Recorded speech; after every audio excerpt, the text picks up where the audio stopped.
Another breaking news story today, we have Ivan Yates getting fired from his own podcast by Matt Cooper, and they're both basically like TV presenters, radio hosts, but Ivan Yates, I believe, ran for the Fianna Fáil party as well. And Ivan Yates, obviously, he got fired because he's more right-leaning. Apparently, a scandal came out where Ivan Yates helped Jim Gavin with his political speech in the running for president, which doesn't really matter. Like, who cares, guys? Who even cares about that? I wouldn't care less. And I never watched any of their episodes, so it's crazy to see that literally the banter that they had between themselves was what made the show great. And of course, Matt Cooper, being so emotional, fired him. He got upset about it instead of just continuing the show and just getting more views on the show. They're not a team of any sense. I mean, they're on a podcast to debate each other. The podcast is only good because they're back and forth, right? It doesn't really matter. It's not like me going on somebody else's podcast who's more right-leaning. We're both in the movement together. These two guys are not in any movement together. They're just a podcast host. You don't need to politically agree with every single thing that your podcast host says. So it's just very, very strange. I've never watched the podcast, like I said. I think this is one of the last podcasts. This is the Spoil Your Vote, changing the political discourse that people are having now. Okay, so like I said, Ivan Yates is very right-leaning. He likes Trump. He likes that whole thing. Guys like us on the right, we're pushing more the conservative agenda. But on this one, Ivan and Matt talked about Asylum for 15 minutes, and they've never done that before, according to Nick Delahunty. Ivan finally calls out the planning exemptions for iPass. These exemptions are extraordinary, and we, the people, have been saying it for 3+ years. Okay, that they must end now. Okay, digital IDs are on the way. This Matt Cooper, guys, he's a cuck. In my personal opinion, the left-wing Matt Cooper, Kieran Cuckoldry, all these people are left-wing cucks, honestly. 1,000 or so. Much more than the Connolly figure, I think, yeah. I think that's the thing that they're really... Yeah. They're not worried particularly about an alignment of the left taking them out of power. I think they're worried about losing votes to this emergence of severely disaffected people who might not necessarily... I would just stop your bollocks. We're not disaffected. We're all professionals here on the right. What the hell is he talking about? Now, if you're right-leaning in Ireland, they think you're a flippin' scumbag. You're a scrote. You're a flippin' bollocks. You're just, you're on the dole. Where are they getting this idea? On the right, we're all professionals, barristers, lawyers, doctors. I have a degree in business. Why are people on the left so incompetent? They're just trying to discredit us constantly on the right. I just hate it. They're just so disgusting. They're just so disgusting in their manner and the way they speak, guys. Fairly be right-wing in their thinking, but are just populist or who are just fed up and who could be suckered by some people quite easily. Yeah. Suckered by people, is it? Man, this guy has another thing coming to him. The wave is coming, you lefties, you're finished. All the lefties, you're finished. Get ready for the right-wing wave that is coming, and we're going to take over. I have to say that we can't just dismiss the Spoil the Vote campaign. Not dismissing it at all. No, I know, but I mean, generally speaking, or the body politic can't. So people like Paul Trevo in Kerry, yeah. Elaine Mullally, who was with Independent Ireland. Let's go. And then you have the residue of people who got very upset over COVID and different things. And I think Paul, with the hospitality sector being closed down, it traces back to that. Eddie Hobbs, Declan Ganley, as you said. There's a few other names that are new to me. Aidan Joyce was a new name to me. Neil Denahanty was involved in the sport. Nick Denahanty. County Gaines. Chris from County Gaines. He's a patriot too. He's a good guy. He's pushing the right-wing movement in Ireland. He's a good guy too. County Gaines, let them know, guys. Yeah. Ivor Cummins and Michael McCarthy. Ivor Cummins is another guy from the sort of, he was the, one of the bizarre treatment ideas. Yeah. So Ivor Cummins is a great guy. He's a health and fitness expert, guys. I'm a health and fitness expert as well. Been working out 15 years. I have many, many clients that I've saved their lives with health and fitness. This guy, Matt Cooper, doesn't even look like he lifts anything more than a pencil. How about picking up the dumbbells? You flipping pencil neck dork. Necessarily to be taken particularly seriously. Well, the point is... not to be taken particularly seriously. Oh, cry me a river. These people are just insufferable. They know they're losing. They're losing big time. We're winning, guys. I can just feel we're taking back the power. Let's go. All I have in common is they're voracious social media operators. Yeah, they're disaffected. Like you don't hear them on the lot. Disaffected again. He's such a... Look at his little shrimp posture like Simon Harris. Oh, they're disaffected. We're winning. We are winning. You guys are losing. You suck. You are the worst. Matt Cooper, who even listens to that shit radio show? Since the second I got my car, I never even listened to the radio. If this guy was on, I'd quickly turn it off, lads. Bollocks. That show is terrible that he runs. Word. No, you don't. So mainstream media has blacked them, and I think they will be greatly heartened by this. The problem Mainstream media got blacked, guys. Mainstream media has blacked us, have they? I hope not. I hope not, guys. Have it. So you trace it back. It was something happened in COVID that they didn't like the state's response. There was something happened in relation to maybe, say, the triple lock. There was something that happened with the care and family referendum that, sparked a sort of a conservative backlash. So, like, if you're to form a new party, and this is where Renua failed, that the PDs won on, they actually didn't have a clear identity. So I think there is a gap for a new party, but I'm just wondering how cohesive those people are in terms of their impact is strong on the offense, but on the defense, I just don't see it. But 213,738 votes that were spoiled. And, back in the day, like, the spoiled votes were really kind of illiterate, people who didn't know how to vote, and they made a mess of it. This was so intentional. And everybody was intentional. And actually, I think it was more than 213 votes. I believe it was up near around 300,000, maybe 350,000, because a lot of people that spoiled their vote wrote down Jim Gavin, okay, to kind of spoil their vote as a joke, that kind of thing. So yeah, definitely the biggest wave ever. If the Spoil Your Vote campaign wasn't there and Maria Steen was actually in the political race for presidency, she would have won hands down, 100%. I really did enjoy some of the comments written on them, insofar as that the people at the tallies couldn't resist taking photographs of some of them. But I love it. And I did a full video. Hopefully, my friend Ivan Yates, you can come on my show anytime. Ivan Yates, open invitation to you, brother. You can come on my show anytime. Okay, we can look at the Spoil Your Vote campaign ballots anytime you like. They were funny, guys. They were really funny. For the government to respond, I would say the right thing to do is what Harris did straight off the bat, is to focus on migration. And I honestly, why is that the right thing to do? It's the right thing to do because it resonates with the voters who spoiled their vote. So whatever about the orchestrators... Sorry, he's pandering to those people rather than doing perhaps the right thing. Well, no. I'll tell you what I think is the right thing. The right thing is to look at the statistics. And, Simon Harris made the point. We've gone from 3,000 to, umpteen thousand. Well, he said 20,000. It's actually not that many. What is it, 18? It's more about 14,000. Okay. Well, it's about 100,000 a year, guys. The numbers, they don't know the numbers. They're flooding into the country.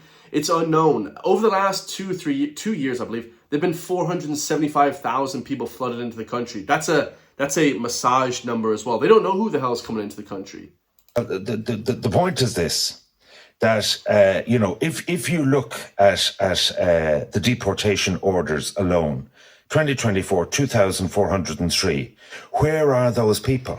Oh, that's a different issue. At least half of them are still here. This year, 2,846 deportation orders. And the deportations were so terrible that it caused a little 10-year-old Irish girl to get sexually assaulted by a 26-year-old illegal migrant from North Africa somewhere who shouldn't have been here, who should have been deported 8 months prior.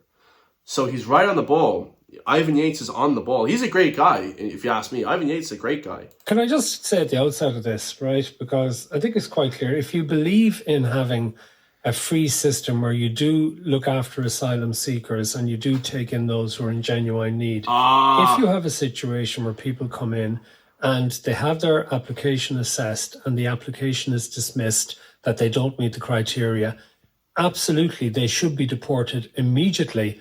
And they should be deported because that then creates an integrity for the system overall. Yeah. Right? So, get them out. Nah, I'm just joking, guys. I'm just trying to rage bait. But no, get everybody out that it shouldn't be here. Like, if you shouldn't be here, obviously, guys. Obviously. But we're talking about immigration in a total as well. There's too many people coming in. You can't let the whole world come into the country. That's not how proper immigration works. I'll just say this, guys. I think Matt Cooper...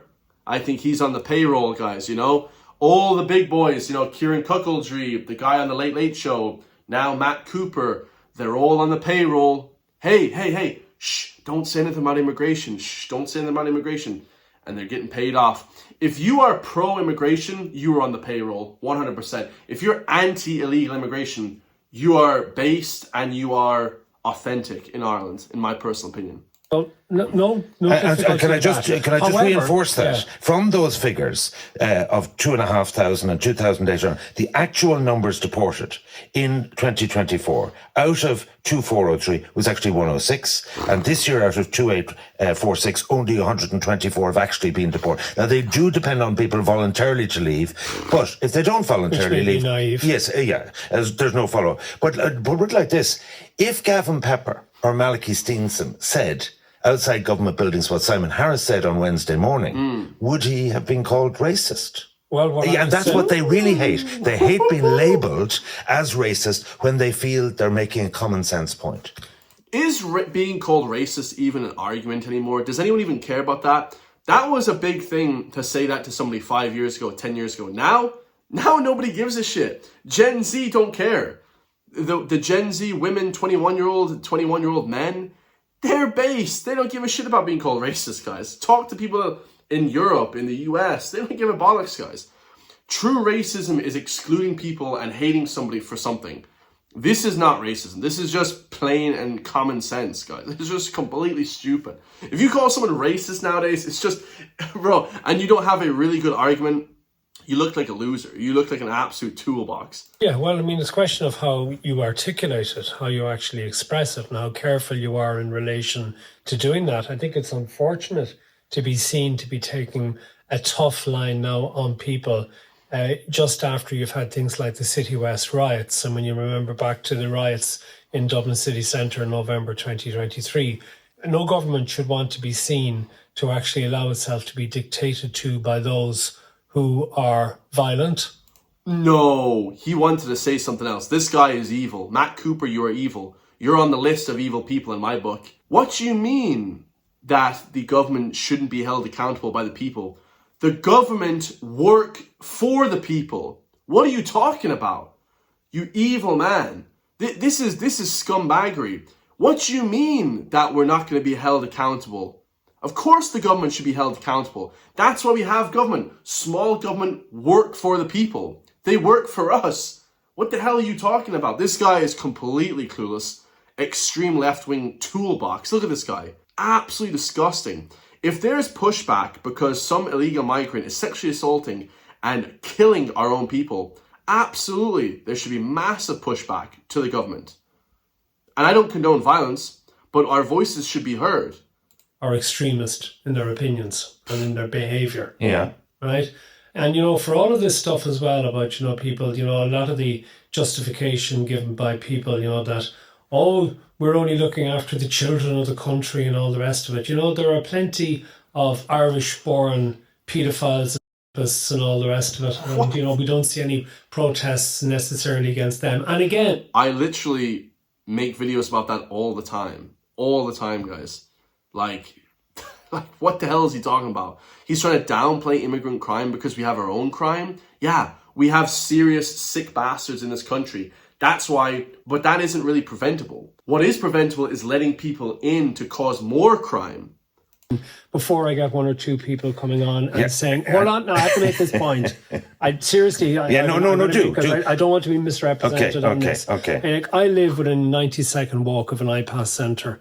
And, there has been no trouble in my area in relation... Just wait, man. Just wait. Oh, man. It's not just about crime, guys. No one gives a shit. We're talking about changing of culture, changing of heritage. I don't want 10 million Chinese people coming into the country. I don't want 10 million Algerians coming into the country. And neither does any Irish person. We want to keep the country feeling Irish and, playing the flippin' baron, playing the flippin' different Irish instruments, right? Drinking pints, having the crack. Like, this is what we want to keep. We don't want to turn the country into some North Korean or whatever, North African place. That's not what we want, guys. You understand? This guy is clueless. To it. Also on my street, we have a number of houses that have been given over to Ukrainians and they've been there for years, and it has caused no problems that I am aware of. Does he know what anecdotes mean? Does he know what anecdotal philosophical arguments mean? This guy's actually low IQ, no offense. Like, this is like a non-argument. Like, if you know anything about politics, this is a non-argument. This is completely stupid, guys. There's been no increased danger or whatever. You know, I'd be as wary of Irish people around the streets as I would people of foreign origin and the rest of it. So I'm not speaking from some, you know, with your leafy suburb type shite, where I would have no experience of this. I actually have practical experience of this. Our bollocks. This guy lives in the flipping Ivory Tower. The Ivy Tower, guys. For sure, man. He lives in this flipping little tower. He doesn't live anywhere close. 90 seconds, maybe. 90-second car drive, okay? But doesn't live anywhere close to any of these people. No way. And I don't believe... I think that a lot of the people who go on the protest at these iPass centres or whatever are malignly motivated, and others are swept along because they don't really give enough consideration to what's happening. Well, I have a different view. I have a view that I have no truck with those who are lawless and criminal and thuggery behaviour and that. But I believe that there is about 40% of the electorate genuinely feel that with our native housing crisis, right, that we just can't afford to take these numbers of people. Either financially, it's maybe costing us $2 billion a year. The system isn't foolproof. But where I noticed the change with the Simon Harris thing, I remember 2 interviews in the last 2 months that Micheál has done, sort of doorstep, sort of organised outside government buildings, and one where he spoke about the tricolour, and the other where he spoke about the tensions building up in society. And I would say, in criticism, that when you attack the symptoms of people's reaction to what they feel are too many migrants here, and not address the core issue, as Simon Harris was intimating to do, right, that actually that's the political mismessaging that the government is on. Yeah, I'm not arguing that we should have open borders by any means. I don't believe they're a left-wing tyrannical open borders government that we have now, and people like Matt Cooper are supporting that. They're globalist ideology that they want to push and destroy the country of Ireland is what they are pushing. That's the only end goal of what they are pushing, if you're not on our side. 100%, that's how it's always going to be. You know, we should have limitless welcome to people coming in. However, what I would say, a number of things in relation to this is that, and in fairness, Simon Harris did try and preface his statements by saying, we are very dependent on an enormous amount of migrants coming into the country. But they're legal permits. Yeah. It's quite different. 100%. This guy Matt Cooper's an idiot. He's an idiot. We're not even talking about immigration. We're talking about iPass illegal immigration. This guy's an idiot. If you just let me finish. Okay, yeah. No, seriously, because this is an important discussion. Yeah. And it is misrepresented. I get that. And it's very easy, like if suddenly, if you're making a point and it's, interrupted, that, people come along and misrepresent it. Sure. So nobody is misrepresenting this guy. He is misrepresenting himself. He hates the Irish public, plain and simple. What I want to get back to saying is that, we are dependent. I think something like 45% of all staff in our hospitals at the moment are foreign. Yeah, this guy's just pulling statistics out of his ass, guys. Like, what the fuck is he talking about? 45% of people are foreign in hospitals. Like, yeah, dude, like, where are the statistics on that? Like, I want to see some statistics or bring that up, Jamie, because there's no way that's real, okay? And that's what I said. These people are legal immigrants. The brain surgeon coming in from the Philippines is not someone that me or Irish people care too much about, okay? Maybe he starts a family with an Irish woman, whatever. We're talking about people that are coming in their droves, in their hundreds. Let me just tell you, Matt Cooper, you retard. They're coming in, hundreds of people, military-aged men that don't speak English, that aren't going to work. They're on the dole for many, many years, 5 years plus, and they hate the Irish people. They don't give a shit about our culture or heritage. That's what we're talking about. The invasion into this country. We don't care about some guy coming over from the Philippines who is an educated businessman, like trying to help the country. Like, no one gives a shit about that. That's like very, very, very few people that are doing that. That's, again, the numbers game. Okay, there's very few people, brain surgeons, coming from Singapore to Ireland. You understand, guys? Very few people that are business orientated coming from Singapore to Ireland. This guy just doesn't get it. The left are insufferable They just do not get it, guys. They just don't get it. It's just unbelievable. And there are some places that when it comes to medical staff, sorry, I think it's about 66% maybe foreign born. And when it comes to things like doctors and nurses, we're at about 45%. A lot of these racists, I would, wonder, would they reject treatment by a foreign doctor or nurse if they needed it, if they had to go to a hospital? I doubt it very, very much. It's a lot of... Well, I mean, I'll be perfectly honest, guys. Yeah, if I had the choice between a Irish or let's just say a European, guy for my taxes and brain surgery, yeah, I'm going to pick the European brain surgeon over the Somalian brain surgeon. Like, just plain and simple, guys. No, no offense to Somalians or whatever, but like, yeah, guys, I absolutely would, as a white Irish man, pick an Irish man to do my brain surgery or my heart surgery over, a flippin' guy from, wherever, the Philippines, Bangladesh. It doesn't really matter. Like, like Algeria, like, yeah.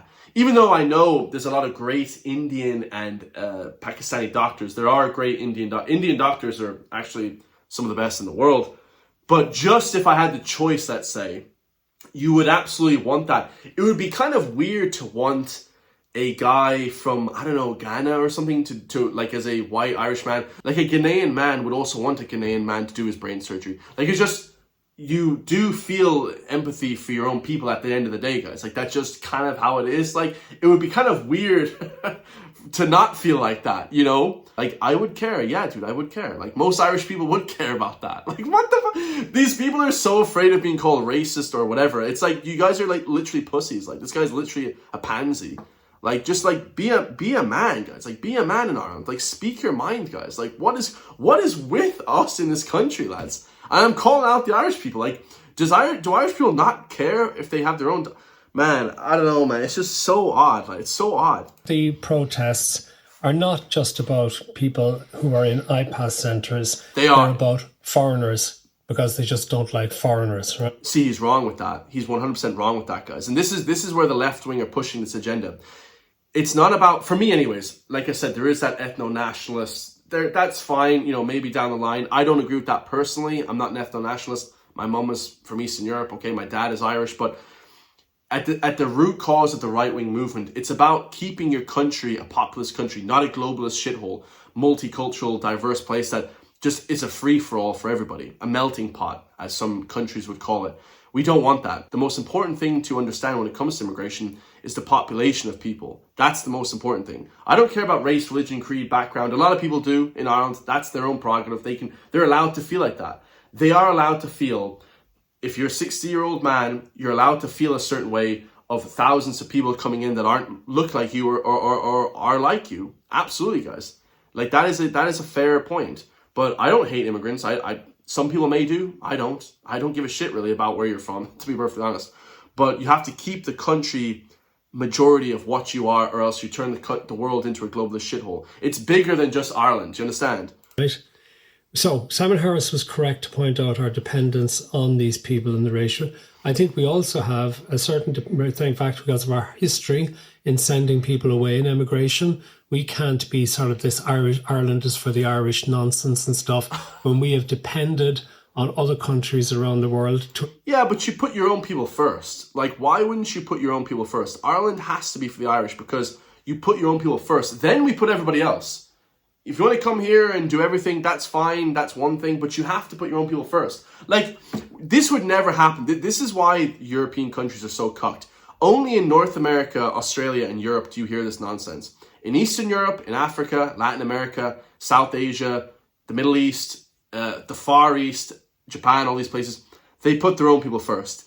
You would never hear this bullshit coming from a Japanese man. Ever, guys. They'd laugh at you. They'd think you're an idiot, like. We accept our immigrants for the pressure valve when our economy and stuff hasn't been going well. So we have to take that into account as well. And there are many people who are genuinely fleeing countries for their lives. And we have to be able to expect to take a certain proportion of those as other countries also take them. Okay. No, I don't agree with that. I don't care if you're fleeing war to Ireland. To be perfectly honest, guys, we have our own issues here.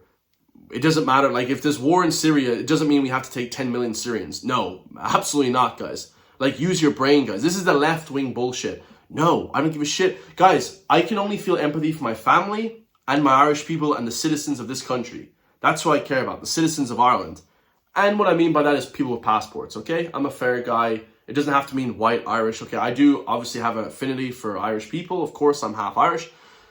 I would say I'm fully Irish, lived here my whole life as well, but you have to put your own people first. I don't care about what's happening, you know, in East Nigeria, guys. There's people getting killed en masse in East Nigeria. I feel empathy for them, but I have to put my own people first. No, we can't bring in millions of people from East Nigeria because there is a war there. Like, that's not how it works, guys. These people are just stupid. They're trying to kill, they're trying to destroy this country. Okay, well, I want to make two substantive points.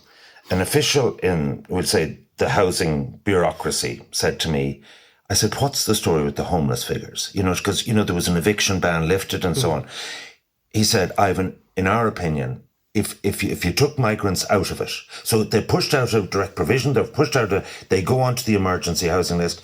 He said the real figure would be, if it wasn't for migrants, 12,000, a homeless figure. So I think you can collate the housing crisis and the numbers of migrants. And the second thing I want to say, which is a substantive point, leaving aside that the statistics, deportations don't work, I'm asking the question, should we have, and this will set you mad, should we have a blanket policy that if you are refused asylum in another EU state, coming from Afghanistan or wherever it is, should you automatically be debarred here? But 100%.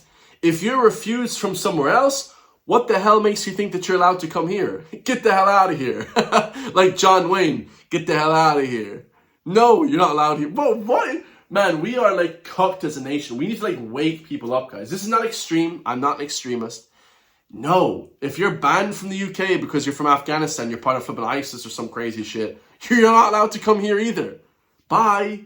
Get the hell out of here. It's bullshit. Because 2/3 of applicants for asylum have already been refused in another EU state. Come on. And put it like this. What? I actually think that would simplify this and quicken it up and deal with it. That's not unreasonable. Okay, well, put it like this. I actually think the system needs to be reformed, and I honestly think that what the spoiled vote tells you, it tells you a lot of people are upset, and a lot of it is toxic and nasty and all the rest of it, and really anti-politician. And put it like this, you know, it's almost bringing democracy into disrepute. But I think what I do take from it is, if you continue to ignore anti-migrant sentiment from ordinary middle ground people, you will end up with a situation like in Britain, whereby I am shocked, right? Mm-hmm. Like, I look at all politicians as players and I see them perform. But when I see the man who is principally responsible for Brexit, which is now, you know, established. It hasn't worked for small boats. It hasn't worked for the economy. It hasn't worked for trade or investment or anything, really. It's a disaster and a self-inflicted wound on the UK. Yep. Nigel Farage is currently on 27%. Labour is on 17% and the Tories are on 17%. So, like, this is not just an Irish situation. And, you know, you go to certain parts of the UK and people are very upset about all this. But just a couple of other things just to bear in mind. Why did we take so many Ukrainian refugees into the country? We took it partly as our contribution to support Ukraine because we wanted to remain militarily neutral.